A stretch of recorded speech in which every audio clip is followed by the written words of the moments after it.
ایک دفعہ کا ذکر ہے کہ ایک جنگل میں بہت سارے جانور مل جل کر ہنسی خوشی زندگی گزار رہے تھے۔ اسی جنگل میں ایک شیر بھی رہتا تھا۔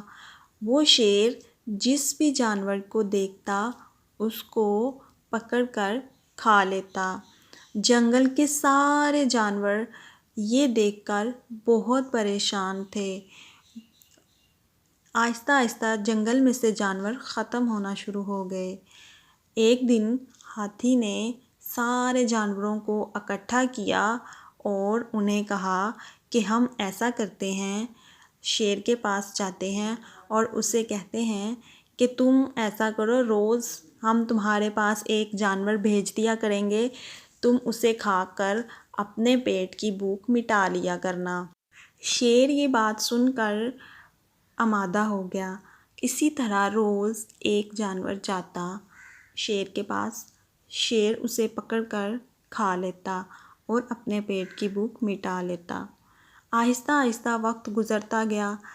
جنگل کا ایک ایک جانور شیر کے پاس جاتا، شیر اس کو پکڑتا اور کھا لیتا۔ ایک دن چوہے کی باری تھی۔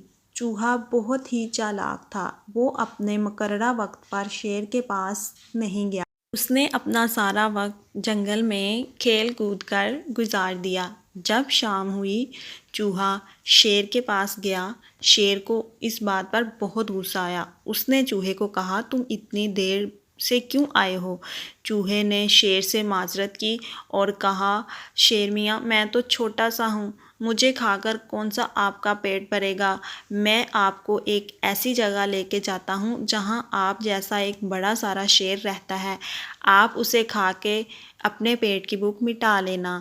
چوہا شیر کو ایک کنویں کے پاس لے گیا اور کہا، اس میں شیر ہے۔ شیر نے جب کنویں میں دیکھا تو اسے وہاں پہ اپنا عکس نظر آیا۔ وہ شیر کو کھانے کے لیے کنویں میں کود گیا۔ اس طرح شیر پانی میں ڈوب کر مر گیا۔ چوہا یہ دیکھ کر بہت خوش ہوا اور خوشی خوشی سے سب جانوروں کے پاس آیا اور سب کو بتایا کہ شیر اب مر چکا ہے۔ جنگل کے جانور یہ سن کر بہت خوش ہوئے۔ ان سب نے چوہے کا شکریہ ادا کیا اور پھر سارے جانور مل کر ہنسی خوشی زندگی گزارنے لگے۔